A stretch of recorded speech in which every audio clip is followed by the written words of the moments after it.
Hello everybody and welcome back to Kerbal Space Program. The journey continues. We're blasting off here from the KSC yet again in our Mark III shuttle, the Swan, and this is our final mission to restock and refuel our interplanetary craft, the Ptolemy. There's not a huge amount to do, we just need to refuel the lander and also swap out the storage containers on the Ptolemy because for some reason in the switch from 1.4.5 to 1.7.2 those were emptied against my wishes. Yeah, there's been a few little unexpected changes that have occurred because of the switch. First of all, when I loaded up the game, the date format had changed. I don't think anybody would have noticed, but last time the date and time format was in Earth time rather than Kerbal time, so I've had to change that back. There's been some of the changes to the Kerbal attachment system, which I mentioned last time, but one big change that I discovered between episodes is the change to nuclear engines. Last series I was nearly caught short because the nuclear engines only gave you about half the delta V that was shown on the delta V indicator. But I've had a play about with them in a sandbox save I've got, and it would appear that they do now give you the full whack, which is nice. It means our interplanetary missions should have more than enough delta V to get wherever they want to go and do whatever they need to do. So that was a pleasant surprise for me. That said, I was testing a different kind of nuclear engine to the one we were using last series. I'm not sure what happened, if it's just that engine or if Interstellar was interfering with the stock nuclear engine. I don't know, but the engines we're using this series seem to be good, so yeah, that's a definite plus. But anyway, on to the matter at hand. As you can see, our Kerbals are ably making their way to the Ptolemy and the space station Aristotle that it's docked to, and well, we have a new face amongst our ranks, Tommel Kerman, who gets a baptism of fire, being in the pilot seat for today, and he is joined on this little mission by Kerdard, Bargel and Johnny Kerman. So before too long, our amply qualified foursome find themselves arriving at the Ptolemy, and from there it's just a simple case of docking and then cracking on with those mission objectives. As I mentioned earlier, our first job is to make sure that the Ptolemy's lander is fully refueled. It's got a fair bit of fuel left, so it doesn't take a full tank. And then I just go around all the other fuel tanks I can find, making sure they're topped up. I think a couple of the monopropellant tanks needed something.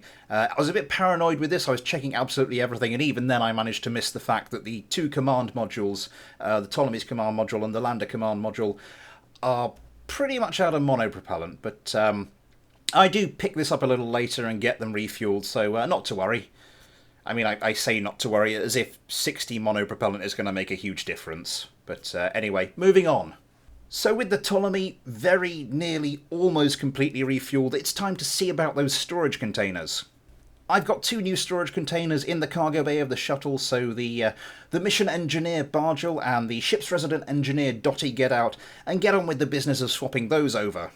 And just as an indication of how long it's been since I've played Kerbal Space Program properly, I couldn't remember for the life of me how you get one of those storage containers onto the backs of one of the Kerbals, but you know, Google is your friend, and I managed to get that sorted. These new storage containers hold a whole bunch of parts I thought might be useful. We've got, of course, the electric screwdrivers, some EVA fuel, cable struts, a couple of solar panels and a couple of radiators. You know, just in case things really do go tits up, I should hopefully be able to make an effective repair. Yeah, with all that stuff in, these containers are pretty heavy, and it made for quite an interesting job trying to manoeuvre these Kerbals about with one of those strapped to their back, but, you know, we get there in the end. And so with all that done, and with our engineers safely back aboard their respective craft, it's time for the shuttle to say farewell to the Ptolemy and to the Aristotle, and to make its way back to Kerbin, stopping, of course, to dump that empty-ish fuel tank on those two empty storage containers. Now, towards the end of the last episode, I was having a bit of a run of luck with regards sort of getting this thing deorbited and on the approach and landing, but things don't go quite as according to plan here. The craft has got too much fuel left in it. It's quite back heavy. I should have transferred some of that spare fuel into that other fuel tank before we dumped it.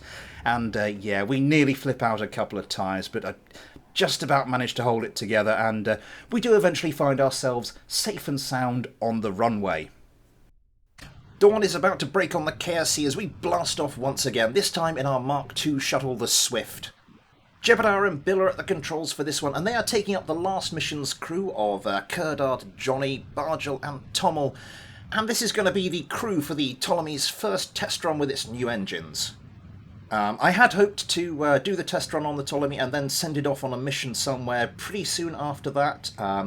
With the improvement in the Delta V situation, it means we can comfortably reach a greater number of planets. We can easily get a return journey to Eve, Juno or Dres, but yeah, none of the launch windows are coming up anytime soon. The nearest transfer window that does open up is for Eve, and that's over a year away, so it's just going to be the test run for today.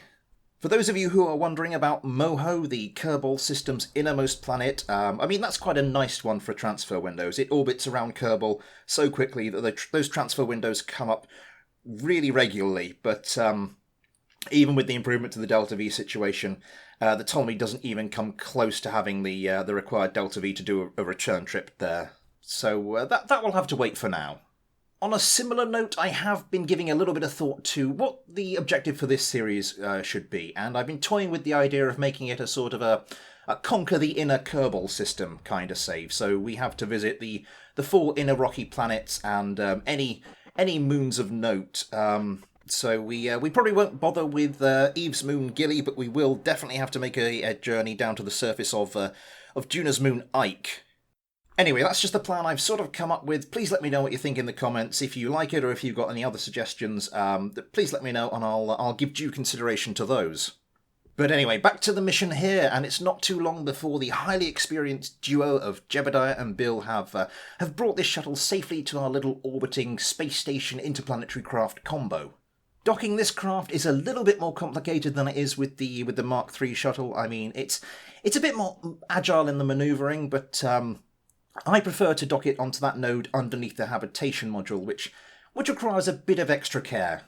As a brief side note, one of the changes I've noticed in 1.7.2 is that the juddering RCS effect you sometimes got when you're manoeuvring, I mean, it's not gone completely, but it's been greatly reduced, which, if you watch the previous series, you'll know I'm not a huge fan of it, so yeah, that's a blessed relief in my books.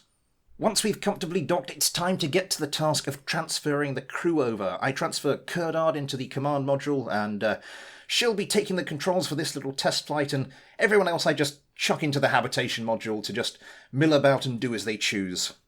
And with all the crew transferred across, it's time for our Mark II shuttle to follow in the footsteps of its larger counterpart and begin making its own journey home. So we begin by lowering our orbit, and then we make our deorbit burn, and with nothing to jettison from our cargo bay this time around, we just make our way gently into the atmosphere. Now, today, I'm not having a lot of luck with my attempts to get my craft back to the KSC. I mean, last time it very nearly didn't happen, and this time it very actually doesn't happen.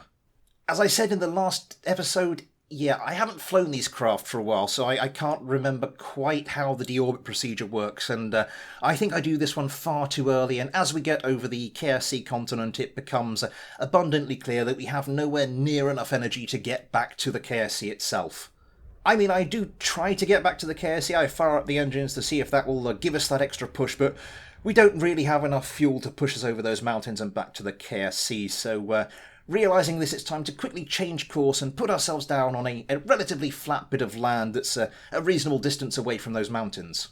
The landing itself is smooth enough, but yeah, as I said, far from ideal, and I think I know what I did wrong, but we're going to have to wait till a future episode to find out for certain.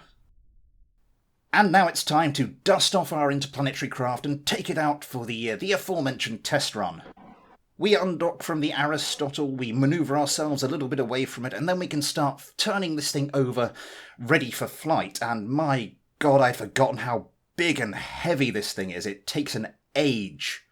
Eventually, though, we do manage to get the thing pointing prograde, so we deploy our solar panels, we deploy the radiators, which are going to be needed now more than they've ever been, and we are ready to start manoeuvring. It's just going to be a simple test flight. We're just going to raise our orbit up to 500 kilometres and leave it there for the moment. But now it's time to talk about those engines. Previously on this vehicle, I had 3 of the Nerve nuclear engines, a reference to the real-life Nerva program, but we have upgraded it to these Lanta engines. Now, these are some of the additional nuclear engines you get with KSP Interstellar, and, well, the performance is quite interesting compared to the Nerve. It's lighter, it's got a higher specific impulse, it doesn't have quite as much thrust, it's only got about 80% of the thrust, but I think that's a more than reasonable trade-off, especially given that it does represent an overall increase in delta V. As the burn progresses, you'll notice that the radiators start to glow red hot. I have played about with these engines in a different save, as I've said, and don't worry, those radiators will do the job. They'll come uncomfortably close to not doing the job, but they will just about manage. With that part of our manoeuvre complete, we time warp round the planet and then get ourselves turned round, ready to complete the second and final part. Once again, the Ptolemy proves to be a slow, lumbering beast, but, well, I suppose that's one of the risks when you over-engineer a massive interplanetary craft, but overall, I think it was worth it. Once we've managed to get everything lined up, we commence that second burn, and, yeah, these nuclear engines aren't quite the precise beast that the conventional rocket engines are, so we have to cut those out early and just nudge it into position using the RCS thrusters, but we do manage to get quite a good job done. And with all that done, our successful test flight is at an end. And so we move on to our final mission of today, this time with my Brunel Mark 1, so all of my currently operating craft have had some kind of run out today, which is nice, but this particular craft is going to do kind of almost a repeat of the last mission it did, which was to go up and meet the Ptolemy on its way back from Juno and to give it enough fuel so that it could actually come back and dock with the Aristotle. Valentina, Bill and Bob are along for the ride this time, and they are going to top up the fuel tanks on the Ptolemy, and, well, that is where the Ptolemy is going to stay for the time being. We're going to kind of mothball it there. I mean, it's fine where it is. It's pretty much ready to go. It's in the right orbit, so we can just do a burn straight from there. Send it off to another planet if we need to. But the Aristotle only really has room to dock one really big craft to it, and we're going to need that for something else in the near future. So we're just going to kind of mothball the Ptolemy for now, but it'll be back in action soon enough. Once the craft is out of the atmosphere, it's time for the Brunel to do its thing. So it flips around, grabs its payload, pulls it off of the main stack, and then skedaddles. I did quite enjoy this. It's been a while since I've done this, so it was quite enjoyable. I mean, I can remember having to do this pretty repetitively, especially when we were constructing the Ptolemy the first time around, and yeah, then it really starts to grind on you. But no, as a novelty, this was quite enjoyable. With all that done, it's time to circularise our orbit and begin plotting our manoeuvres to rendezvous with the Ptolemy. Now, on that payload, I do have some extra fuel just in case we needed it for our manoeuvres, but it turns out I needn't have worried. We do comfortably have enough to get to the Ptolemy and back again.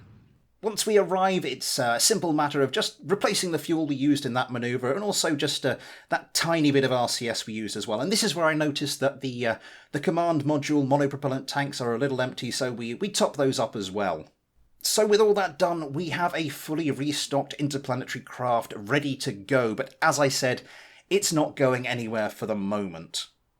The crew of our Brunel vehicle undock and begin to make their way home, but the crew of the Ptolemy are staying there for now. I will have to send up a vehicle to fetch them.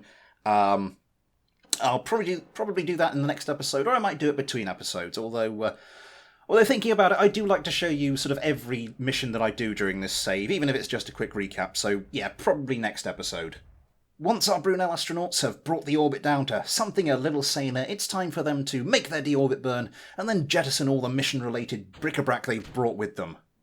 Now, it's fair to say that I haven't had a lot of luck today with my craft's return journeys, but, I mean, this is a simple command module descent. I mean, I don't care how close to the KSC I get, so nothing can really go wrong. Yeah, about that. No, it was fine in the end. I did have a bit of a scare as we were coming down over a mountainous region, and that can always be tricky on a parachute descent because the terrain altitude can vary wildly, and that can mess with your parachute deployment. And if it messes with it in the wrong direction, so to speak, then you can just smash into the ground, destroying everything. But no, it was okay in the end. So that will bring today's episode to a close. Next episode, as I mentioned, we'll have to bring those astronauts back. We've got a fair old wait for our next transfer window, but we've got plenty to be cracking on with in the meantime. So for now, Thanks for watching, take care, and I'll see you next time.